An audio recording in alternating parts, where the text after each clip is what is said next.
Yeah, I did. I grew up poor, 6 kids and a single mom. Born in Akron, Ohio. She moved me to San Diego when I was 9. Okay. I always said no matter what she did, she was going to be my hero, moving me from Akron, Ohio to San Diego, because it was heaven. But I just wanted to be rich to buy my mom a house and a car, 2-bedroom apartment, 6 kids. You know, I saw my mom. I grew up really happy, by the way. Happiness is a key component of my life. So I grew up really happy, but when I'd catch my mom crying over financial stress, the car would break down, a dishwasher, couldn't afford us to go to summer camp, worried. You know, my mom believed a fetus wasn't fully developed till after graduate school, so the fear of not paying for school was just the end all to her. And so I was dedicated. Unlike my siblings were like you, hyper academic, Harvard, Penn, Columbia. I just wanted to be rich. So I reverse engineered my life from being a professional football player to a doctor, went to Occidental where your mom went, which is a doctor feeding school, then literally on to law school. But I reverse engineered my law school by making money. I went and I looked and I said, what lawyer out of law school makes the most? And it was oil and gas. Those litigators, the oil and gas litigators. Yeah.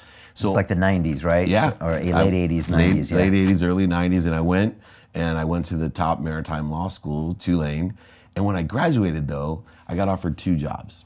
I studied really hard, became a great student, but to be a litigator in oil and gas, make 6 figures, and on my way to buy my mom a house and a car. But I also got offered a job selling legal research online. A big legal publisher in America was now putting all their books online. And my professor, maritime law professor, was their leading publisher. He wrote the Louisiana Treaties, the Civil Code, the Napoleonic Code, which we use internationally. And he said, you got to apply for this job. You're a born salesman. Dave, don't worry about what other people think. I'm telling you, you want to be rich, this is where it's at. There wasn't much internet then. There was no internet. What year is this? .edu was 92. Jesus, yeah. It was early. Real early. 286 computers, XT computers, 9600 baud modems. That's like a dial-up, slower than slow. Yeah. But I went to my mom and my true advisor.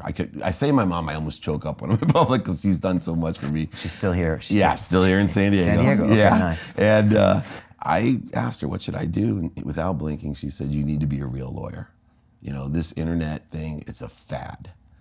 And you can't get involved in this. You got to be a lawyer, Dave. You studied so hard. And I was really, really caught because it was the first time in my life. And this is why it's so critical to later on. I believe that most people put faith in what other people want for them. I call it voting. If you vote for what you want, it's going to be elected. And the more votes you give what you want by thinking, saying, doing, believing what you want, it's going to come to you. And it's the first time in my life I voted for what I wanted. It was in my soul. I'm like, you know what? Now, did I hedge my bet and take the bar and pass the bar? Yeah, I hedged my bet. You know, I'm not a fool. But I put the votes into what I want, and I took people who laughed at me, scoffed at me, my friends in law school, my family. You can imagine, an educated Jewish family, what they thought going into sales after borrowing money to go to law school, scholarship to college. I voted for what I want, and I also created a plan to become rich.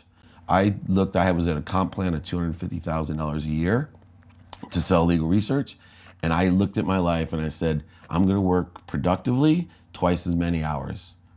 I'm going to work efficiently. I'm going to practice so that I get twice as many hours there. And then I'm going to be more statistically successful. I'm going to be a student, a professional. I'm going to look in the mirror. I'm going to videotape with the big beta videotapes. I'm going to do everything I can to be statistically successful. As a salesman? As a salesman. And you had never really trained and done that? Oh, and I had no relationships. Okay. But your law professor said go into this because he thought it was going to be hot and new. And I was a born salesman. So even though you loved your mom, and I can tell you love her, you still didn't take her advice. Yeah. Whereas most people are blinded by the love and the judgment of the people in their life, and they will take their advice. But you knew that at 23 or 4, whatever. Somehow. I found out just because someone loves you doesn't mean they give you good advice.